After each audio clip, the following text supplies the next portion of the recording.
We definitely have some creepy videos to get into today, but let's go ahead and talk about this. Some new mask photos have emerged and they're genuinely disturbing. So you'll remember on Epstein Island, Epstein had this one really bizarre room that was covered from floor to ceiling with these masks. In the center of the room, there appeared to be a dental chair, and these masks were covering almost every wall and surface. As you can see, they were just staring at the center of the room.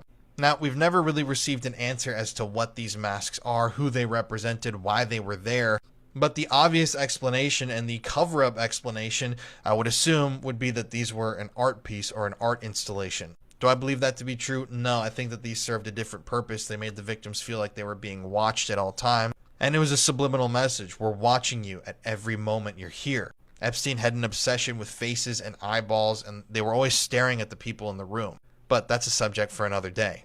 So then we have to check out these other faces seen in another property. As you can see, they are different. These faces are different colors. They appear to be different versions of the same person. And yet, in the same manner, they are all staring forward at the person in the center of the room. And there are many, many faces. To me, they almost look like they could have been created by the same artist, but we don't know that for a fact. That is just me making a guess or assumption. But these faces were not found in the property of Jeffrey Epstein. Now, this is where the twist comes in. In fact, these faces were found in the home of current United States Navy Secretary John Phelan. And John was hand-selected by Donald Trump to lead the United States Navy, even though he has had zero prior military experience in his life. Now, John and his wife, before John became the head of the U.S. Navy, which is a crazy sentence, they were known as extremely wealthy individuals and collectors of art. Very well known in the art collecting scene. That video came from a great channel called The Paranormal Files, and what is up with these masks? Now, of course, it came out that Phelan was indeed on Jeffrey's plane a couple times. But these masks definitely are creepy, and I have a theory there may even be tiny cameras inside of them. But here's another interesting photo which shows Leslie Groff, who is Jeffrey's right-hand executive assistant, and her parents. And you can look directly behind them and you can see another mask. Leslie Groff's stepfather right here, Randy Wright, is mentioned a few times in the files, and not just that, her parents have an entire love letter dedicated to them back in 1987 by the Texas legislator for whatever reason. These people, and I don't know if you can even call them people, are demons, and the mask just adds a little extra layer of sinister. But moving on, apparently the government, they are sending out census takers, and they are asking some very bizarre and invasive questions. Just a heads up that the government is running a test census for the 2030 census, and they are asking you some very invasive questions. A census lady came to my house on Saturday, and I'm still uncomfortable about it. From what I talked to the lady about and what I found on Google, they're not doing this everywhere. It's just specific locations because this is a test census, not the real census. Just like the normal census, you're going to get envelopes in your mailbox saying that you need to fill it out. If you ignore it long enough, they will come to your house and they will ask you the questions in person. I did the census. I worked for the census in 2020. So when she came to my house, showed me the badge, had all the stuff, I was like, okay, this is legit. I don't feel like someone's trying to rob me, but it was intense. She was a really nice lady, don't get me wrong. When I did it in 2020, it was literally just how many people live here and how old are they? Like it was very short. This one, I'm not exaggerating, she was here for at least 15 minutes. It was not small talk. The whole 15 minutes was asking me questions. So if they come to your house, say you want to do it on the phone, and then just don't ever do it on the phone. Otherwise, they'll come in and they'll ask to come in and ask you all these questions. I said yes because I thought it was just the ones that I knew. I did not know it was this involved. There were different sections. So it started off with what I knew and then it kept going. And then I was like, why are you still in my house? So there were ones like, how many rooms are in your house? How many of those rooms are bedrooms? Do you share a septic? Do you have Wi-Fi? What kind of Wi-Fi is it? Do you have a laptop? Do you have an iPad? I'm not exaggerating. Like, things just kept going. How much is the value of your house? What are your property taxes? How much interest are you paying? Do you have a mortgage? How much is your mortgage? Then there was a work one. This was the one that blew my mind.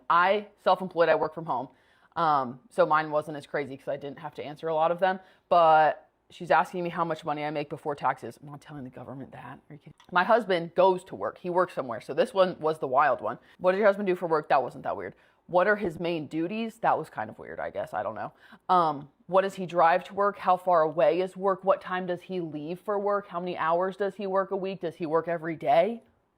That's where I was like, are you robbing me? What is going on? Then there was a health one for both of us. Can either of you not see? Are you having trouble hearing? Do you have trouble getting up the steps? Do you have any heart problems? Like, pass, no, get out of my house. They can't make you answer these questions. You can say no, you can say I don't know, you can say pass, you can say leave.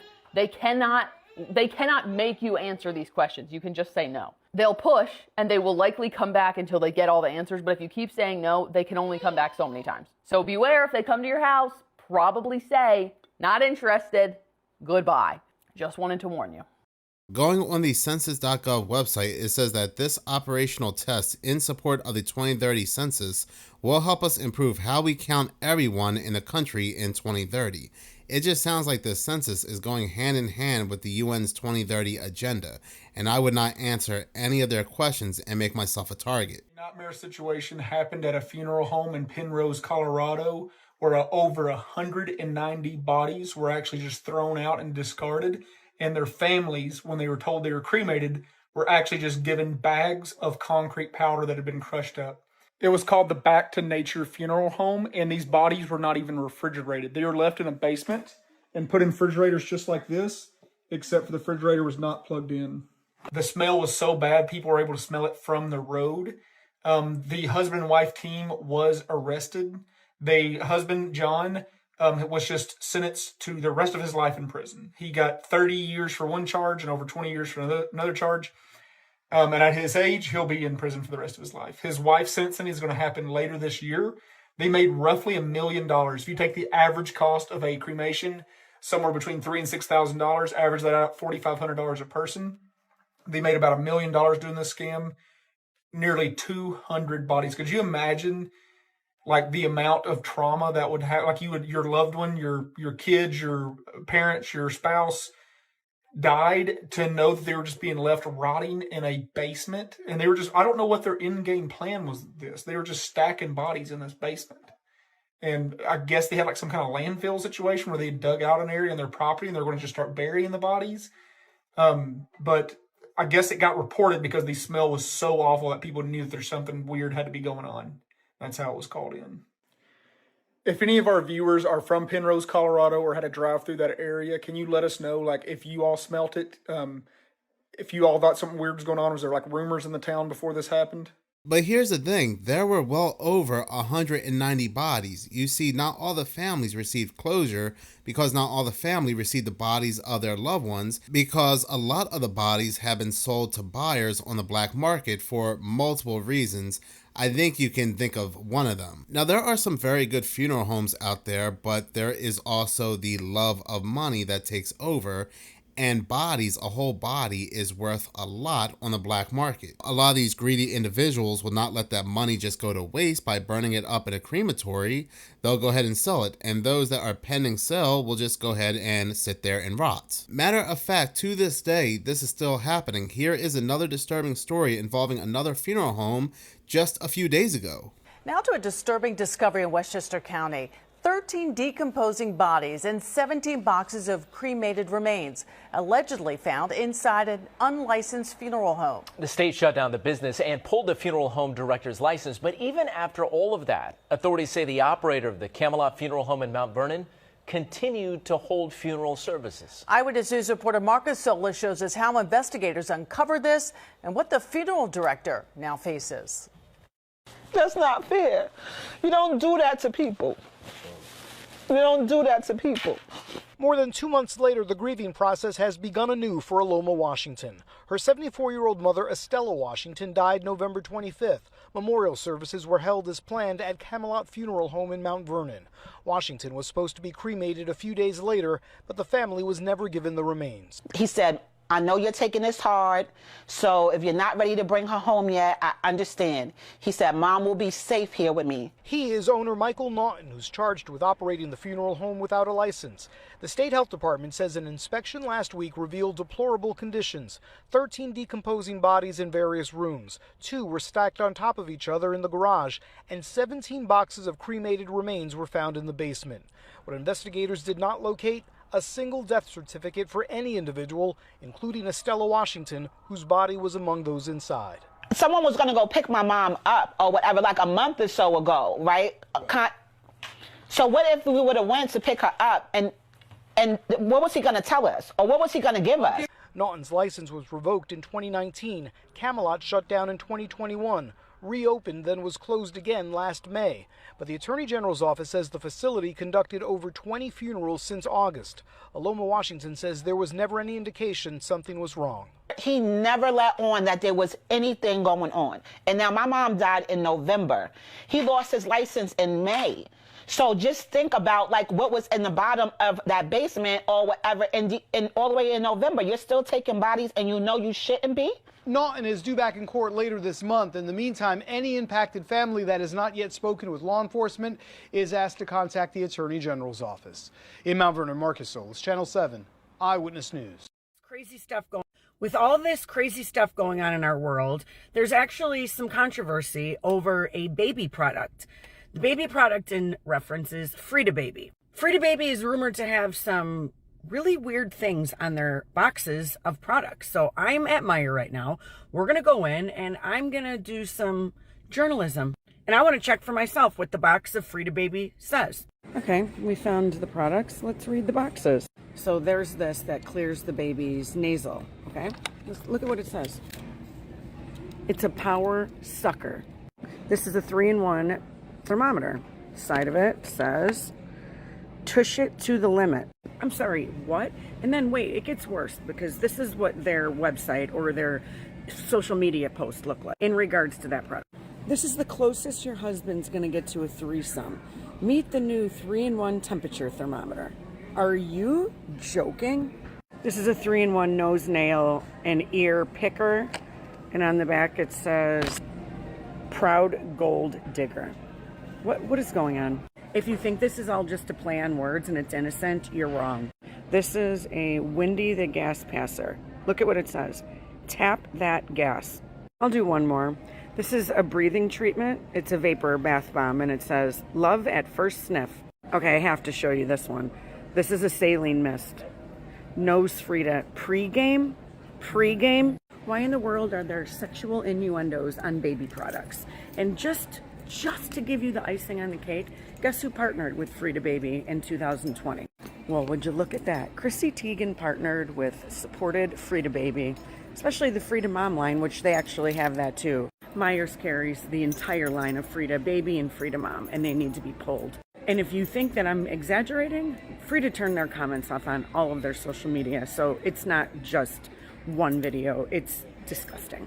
But the innuendos do not stop there. It gets even worse when you go to their social media account, like for example, this right here where it says size matters, and you see this long black thing, you know what they're trying to show us there, and it says we've got that big mist energy. And for those that know what that plays off of, look at this one right here, right next to a baby, it says WAP. And if you're familiar with that Cardi B song, you know what WAP stands for, but they go on to say that it means wet butt poops. There's one that I can't even show on here where it's a photo of a real baby and there's something on its face, if you know what I mean, some kind of liquid, and the caption reads, "This is what happens when you pull out too early." Absolutely demonic. One would think that this is adult toys, but this is a product for babies, for toddlers. Who in their right mind would allow such a thing? And then you remember that Chrissy Teigen's name is behind this, and then it makes a lot of sense. I want to show you guys just how sick and twisted Hollywood is. Many of us know who Chrissy Teigen is. She's John Legend's wife. Well, not too long ago, she was caught up in tweeting about little kids. And these weren't just regular tweets. They were sick tweets. She talked about wanting to put herself in jail because she likes seeing little girls do the splits. She laughed because somebody said the cleanest and best pleasure is to have sex with a 13-year-old. She laughed at that. And there's many more. And you think they'd cancel her. The world would cancel her. But no. What do they decide to do? They decide to give her a commercial about protecting children. You can't make this stuff up. It looks like a present, which it is. This is a cord blood registry kit. CBR is the #1 choice for parents, and it's the most recommended by OBGYNs. CBR is also the largest family newborn stem cell preservation company in the world, helping parents store stem cells from cord blood and cord tissue for their children. But back to my gift. Let's talk about the gift of parenthood. As parents, we do anything to protect our children, from car seats to wearing a helmet on a bicycle to holding hands crossing the street. Well, people need to protect their children from you, ma'am. From you. CBR is another way to potentially help protect them, both during childhood and as they grow up. This is truly a once-in-a-lifetime opportunity to preserve your newborn stem cells from their umbilical cord. And to make this even better, it's quick, easy, and happens right at birth. It's a gift for today and tomorrow. By banking your newborn stem cells now, you may have access to current treatments and future clinical therapies, because science always advances. Was that not off to you? Because it was off to me. It's sick. They are always playing in our faces, especially when it comes to things like Soylent Green is People, which she takes part in. And watch this video clip. The audience laughs. It's one big joke. It's just disturbing. When you were on David Chang's Netflix show, you talked about the weirdest thing you would eat. Before you say that, we've got a little clip here. Uh-oh. If the person okayed it, I would eat a human. If you were at a very fancy restaurant and they were like a tiny piece of human meat. No. I think the only way You wouldn't try a tiny bite? No. Really? Absolutely not. When you can get David Chang to be speechless, when you can make him speechless. No, it's like, as soon as I said that too, I was like, this isn't going to go over well. Would you really eat human? I mean, what body part like would you eat? haven't you been to that Bodies exhibit down on right? Have you been there? I've been there. I feel like we've eaten everything. Like everything has been eaten in fine dining. What's one thing that hasn't been served? But what it's body human. part would you eat? Like, I feel like I'd eat some, like I would give you probably if the I were belly. to pass away naturally. I would give you a piece of my arm. It doesn't look meaty enough. Yeah, no. Chicken thigh? A thigh? Hey, you know what they say? Tastes just like chicken. This is what they do. They mock us with their jokes, and when the audience thinks they're just joking and they're laughing along, they are blinded to the truth in plain sight. Just like the symbolism they litter throughout their movies. This was hidden in a 1994 film. People still don't notice it. Keep watching. Check that out. He's about to give this. We all know what that is. Baphomet face, right?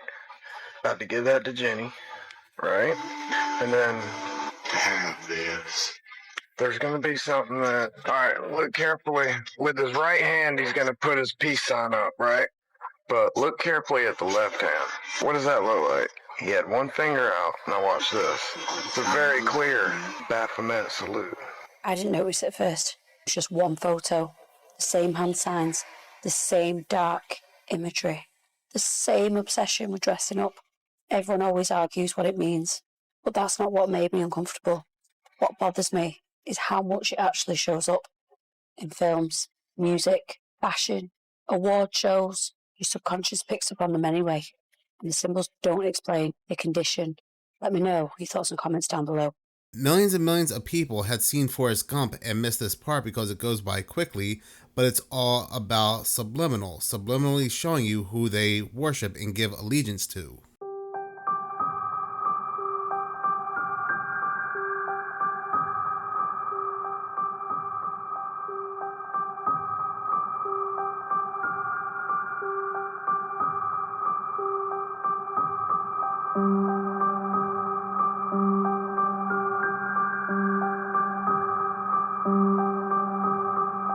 The following footage comes from a woman named Lauren out of the UK. She was driving down the A68 when her dash cam picked something up eerie, and that something truly looks like a ghost. She even switched lanes because she thought she was going to hit whatever it was.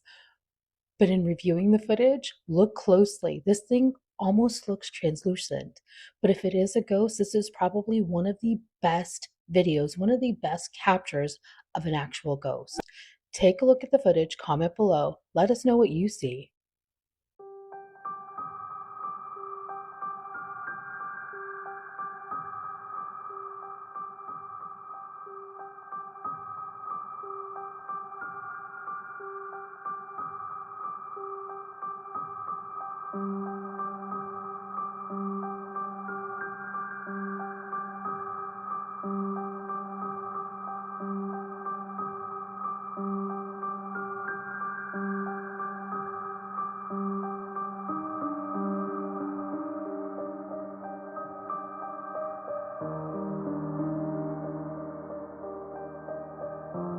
That video came from the Paranormal Chick, and I've been trying to make sense of this video. Some people are suggesting this is just a person on a bike.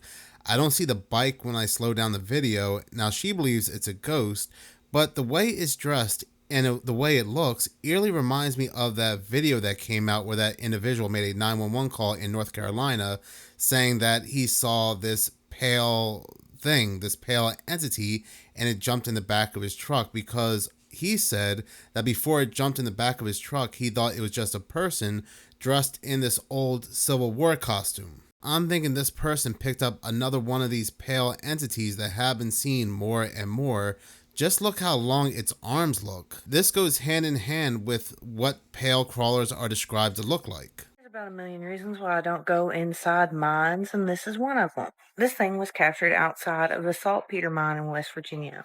Now you're probably like, what's saltpeter? Saltpeter was used to make gunpowder back in the day. I'm pretty sure a lot of Appalachian magic uses it for protection now. Most of these saltpeter mines are blocked off with grates and stuff though, because inhaling this stuff can hurt you really bad. Ingesting it in general is really bad. The main chemical in it is potassium nitrate. Really makes you wonder, what is this thing that lives near this mine? And if saltpeter is used for protection, is this thing evil? Because I know it's used to ward away evil spirits and stuff. People will carry it in little bags on them. They'll put it on their like doorways and windows to keep evil out. So maybe whatever this thing is, it isn't evil. But what I do know is these things, I have seen so many videos and photos of these things here recently, and they're all in the Appalachian region. Just wonder why they're all coming out now. And we're getting so many photos and videos of them. And what are... That video comes from Whoa That's Strange, and yeah, these have been seen a lot. Matter of fact, I'm getting a lot of emails from people showing me these creatures either walking around their properties, they're capturing them in the woods, and a lot of these are in the Appalachian areas. The only thing that I can say is that the veil is thinning. Why are these beings seen on different continents, different civilizations, but no contact with each other? So why are they all carving the same? Why are these beings seen on different continents, different civilizations, but no contact with each other? So why are they all carving the same thing? Look at this. India, Russia, Mexico, Egypt, Mesopotamia. Thousands of years apart, yet the figures match. Humanoid bodies, outstretched arms, radiating symbols behind their head. And that same circular pattern, the dots, the discs, the halos. Of course, mainstream history says it's coincidence. But here's the problem. These cultures didn't share a language. They didn't share trade routes. They didn't even exist at the same time. Yet they all recorded beings descending from the sky, bringing knowledge, agriculture, mathematics, and law. I don't think these gods were imagined. They were described. Flying machines, fire from the heavens, teachers who weren't human. And notice this, the symbols aren't decorative. They're consistent, technical, almost instructional. What if humanity didn't invent civilization? What if it was handed to us? And every ancient culture tried to warn the future by carving the visitors into stone.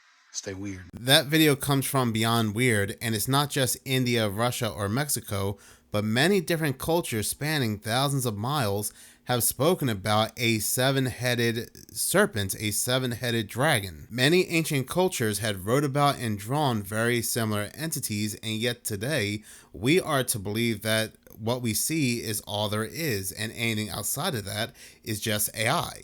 If you enjoy steak like I do and enjoy going to your favorite restaurant to have steak, after watching this next video, you may think twice.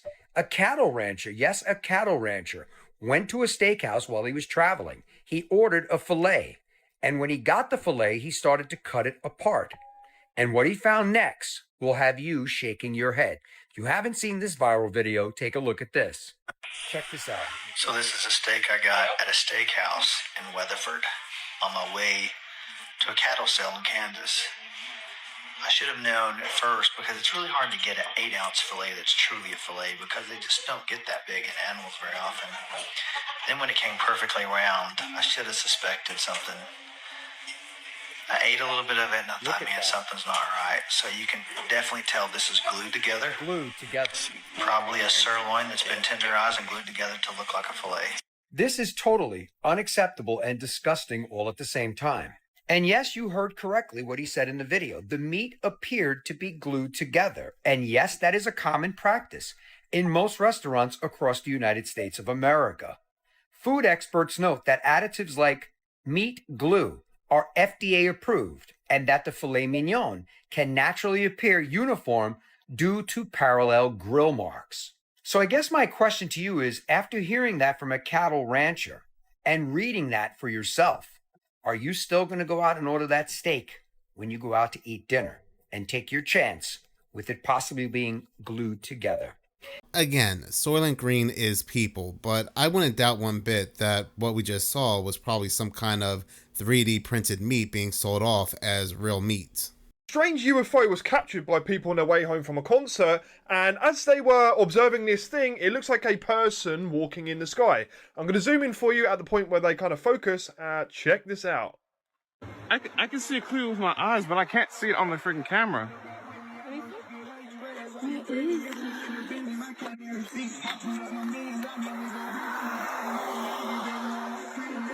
It looks like a man walking, don't it?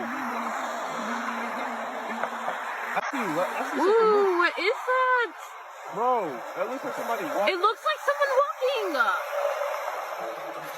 Is this a fucking glitch, my guy? It looks like someone walking. Bro, it looks like someone's walking. Whatever this is, it does look like it's walking. There is that fabled UFO which people do report around the world called the Jetpack Man, a strange humanoid-looking type figure which hovers around and disappears and zips off at strange speeds. But it looks like it's morphing in real time. Whether this is plasma or something more, I don't know, mate. What do you guys think? When I see something like this, yes, it could be some kind of plasmoid, some kind of entity, but we can't forget, especially around this time, that they could also be testing holograms as well. That video came from the Interstellar Discussion.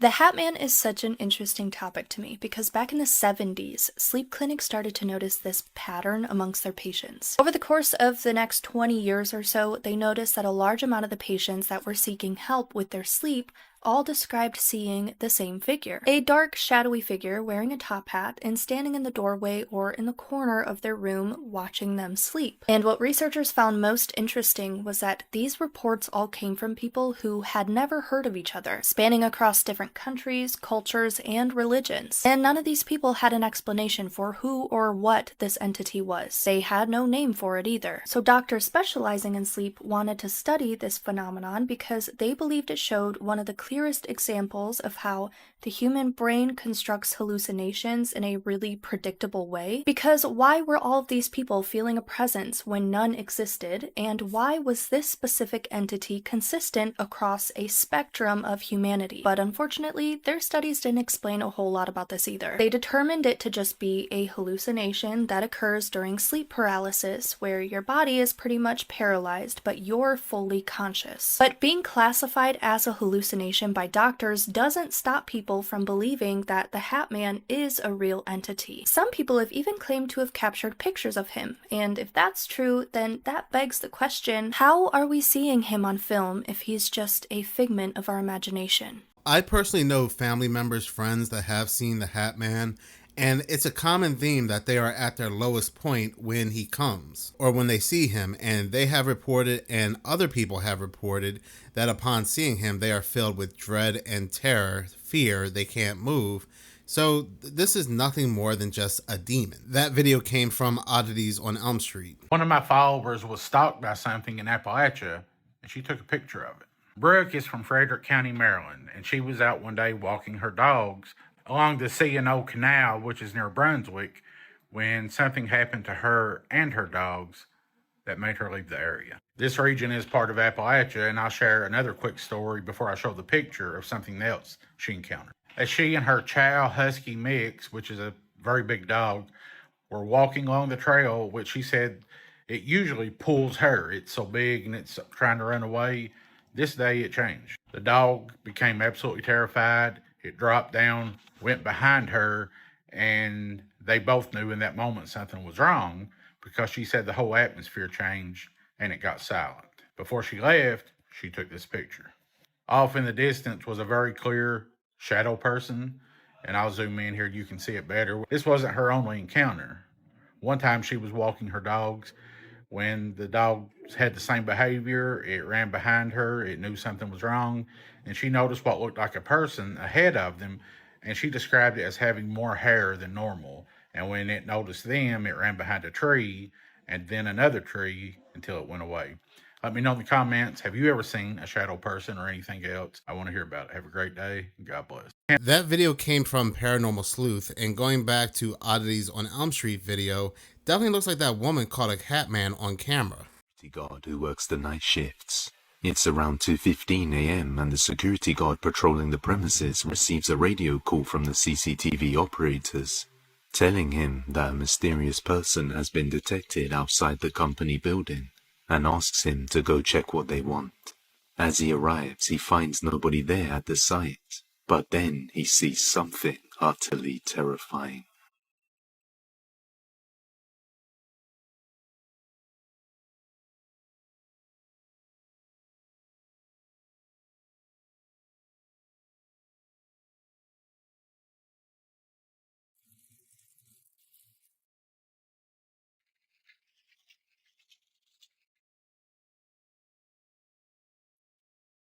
The security guard leans over the wall, seemingly looking at something out of view. Then all of a sudden he reacts in horror and quickly crouches down, hiding behind the wall, from something on the other side.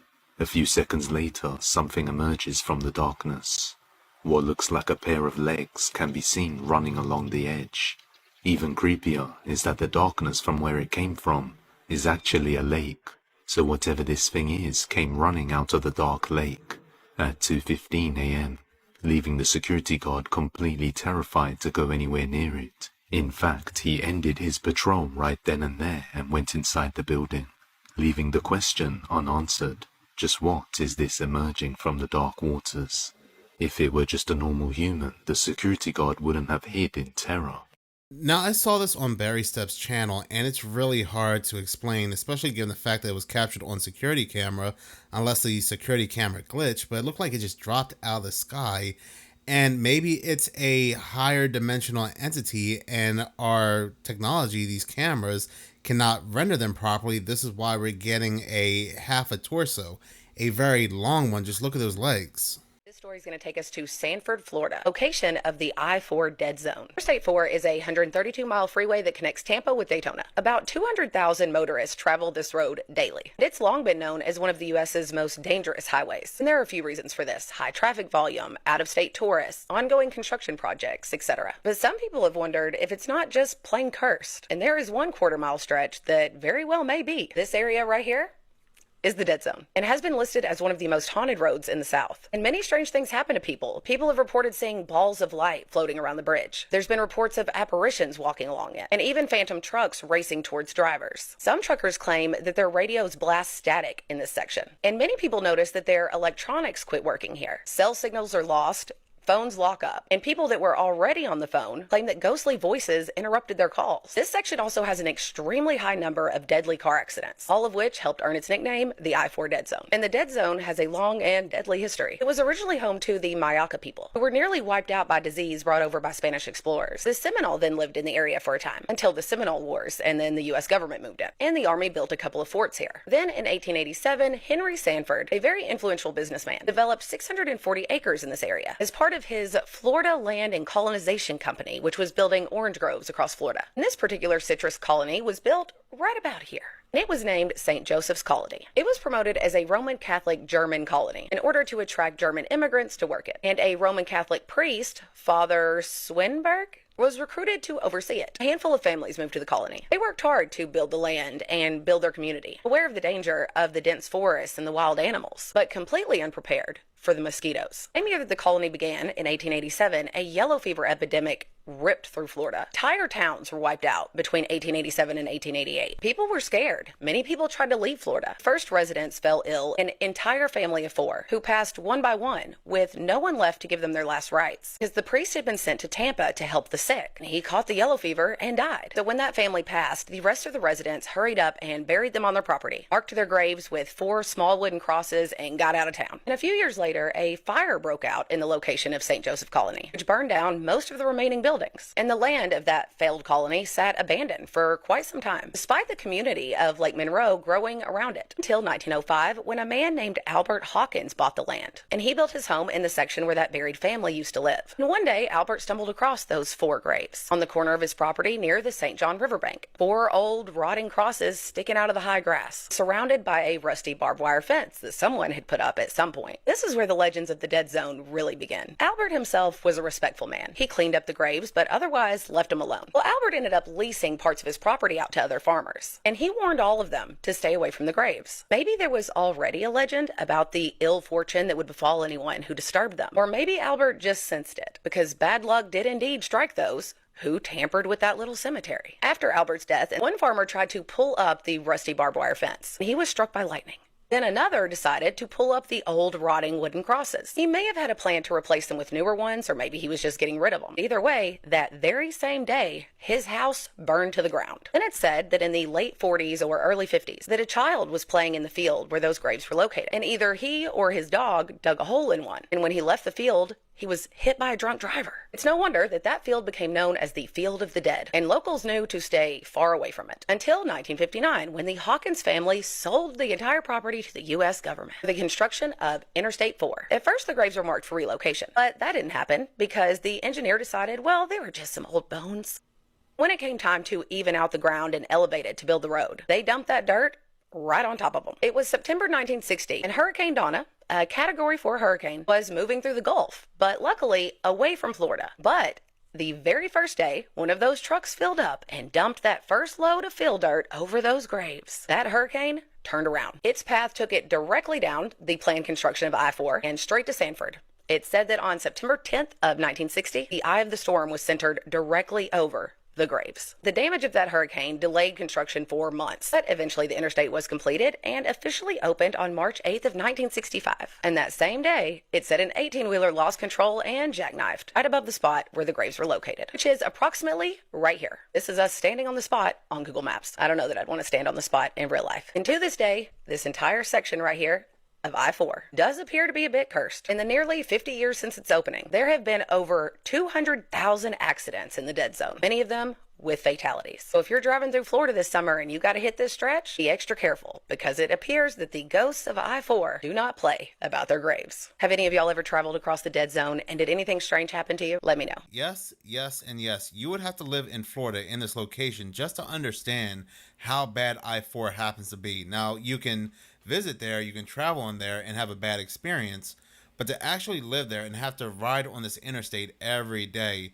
it is one of the worst road experiences somebody can have. And that video came from Amber Bowden Vance on TikTok, and people have actually caused car crashes thinking they were about to hit somebody and swerved into the other lane, and nobody was on the highway walking. So it does not surprise me one bit that this interstate has a very dark history. But in any case, thank you so much for watching. If you like this channel and you want to see more, please subscribe. If you're already subscribed, please like, as any engagement does help the channel grow.